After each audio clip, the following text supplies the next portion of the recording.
स्वागत है आप सभी को अपने चैनल मैथ कैलकुलस पॉइंट में। आज के इस वीडियो में अभाज्य गुणनखंड विधि से एलसीएम ज्ञात करना सीखेंगे। तो आइए शुरू करते हैं। तो देखिए प्रश्न में दिया हुआ है 6, 72 और 120 का अभाज्य गुणनखंड विधि से एलसीएम ज्ञात कीजिए।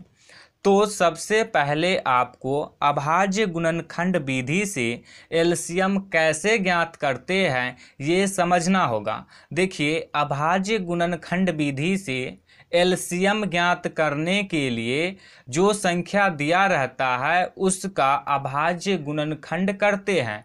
अभाज्य गुणनखंड करने के बाद जो संख्या सभी संख्या के अभाज्य गुणनखंड में मिलता है उसके सबसे बड़े पावर वाले को लिखते हैं और बाकी शेष बचे संख्याओं को गुणा के रूप में लिख देते हैं और गुणा कर देते हैं। गुणा करने पे जो आता है वही हो जाता है उस संख्या का एलसीएम।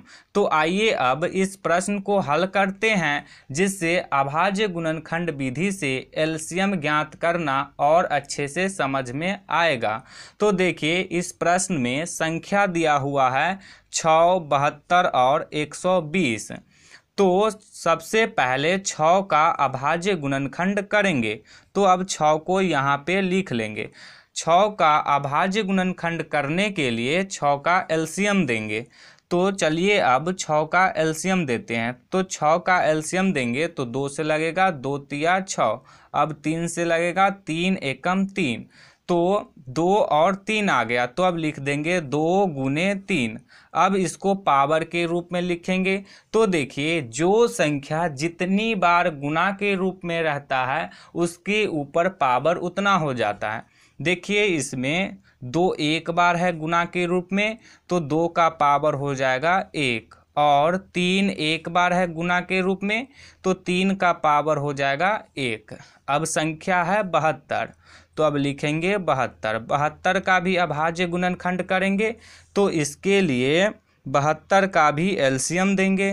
तो 2 से लगेगा, 2 तिया 6, 6 दूनी 12। अब फिर 2 से लगेगा, 2 एकम 2, 2 अट्ठे 16। अब फिर 2 से लगेगा, 2 नामा 18।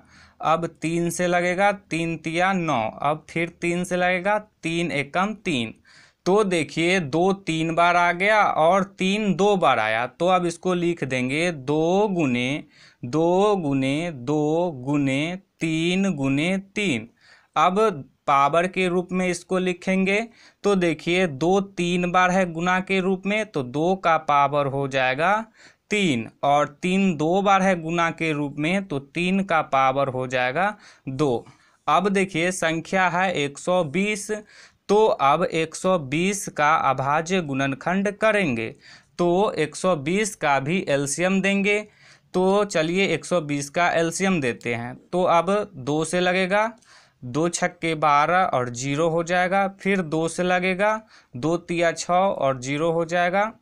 फिर 2 से लगेगा, 2 एकम 2, 2 पंचे 10। अब 3 से लगेगा तो हो जाएगा 3 पचे 15। अब 5 से लगेगा, 5 एकम 5। तो देखिए 2 3 बार आ गया, 3 एक बार आया और 5 भी एक बार आया। तो अब इसको लिख देंगे 2 गुने 2 गुने 2 गुने 3 गुने 5। अब इसको पावर के रूप में लिखेंगे। तो देखिए 2 3 बार है गुणा के रूप में तो 2 का पावर हो जाएगा 3। 3 एक बार है गुणा के रूप में तो 3 का पावर हो जाएगा 1, गुने 5 एक बार है गुणा के रूप में तो 5 का पावर हो जाएगा 1। अब देखिए क्या बोले थे कि जो संख्या सभी संख्या के गुणनखंड में मिलेगा उसके सबसे बड़े पावर वाले को लिखते हैं। तो देखिए 6 के अभाज्य गुणनखंड में 2 है, 72 के अभाज्य गुणनखंड में भी 2 है और 120 के अभाज्य गुणनखंड में भी 2 है। तो देखिए 6 के अभाज्य गुणनखंड में 2 जो है इसका पावर 1 है, और 72 के अभाज्य गुणनखंड में 2 जो है इसका पावर 3 है, और 120 के अभाज्य गुणनखंड में 2 जो है इसका पावर 3 है। तो सबसे बड़े पावर वाले को लिखते हैं, तो बड़े पावर वाला हो जाएगा 2 का पावर 3। तो अब लिख देंगे एलसीएम बराबर 2 का पावर 3 गुने, अब देखिए 3 6 के अभाज्य गुणनखंड में है, 72 के अभाज्य गुणनखंड में भी है, और 120 के अभाज्य गुणनखंड में भी है। तो बड़े पावर वाले को लिखते हैं, तो 3 का पावर 2 बड़ा है, तो अब लिख देंगे 3 का पावर 2 गुने, देखिए 5 का पावर 1 शेष बच गया, तो इसको गुना के रूप में लिख देंगे 5 का पावर 1। अब इस सभी को गुना कर देंगे, तो 2 का पावर 3 यानी कि 2 को 3 बार गुना करेंगे, तो 2 दूना 4 हो जाएगा, 4 दूना 8, तो अब लिख देंगे 8 गुने 3 का पावर 2 यानी कि 3 को 2 बार गुना करेंगे, तो 3 तिया हो जाएगा 9 गुने 5 का पावर 1 यानी कि 5 को 1 बार गुना करेंगे। अब इस सभी संख्या को गुना कर देंगे, तो 8 को 9 से गुना करेंगे तो हो जाएगा 8 नामा 72, 72 को 5 से गुना करेंगे तो हो जाएगा 5 दूनी 10 का 0, हाथ में 1, 7 5 35 और 1 36, तो ये आ गया 360। तो 6, 72 और 120 का एलसीएम हो जाएगा 360, यही हो जाएगा इसका आंसर। इसी तरह से आप किसी भी संख्या का अभाज्य गुणनखंड विधि से एलसीएम ज्ञात कर सकते हैं।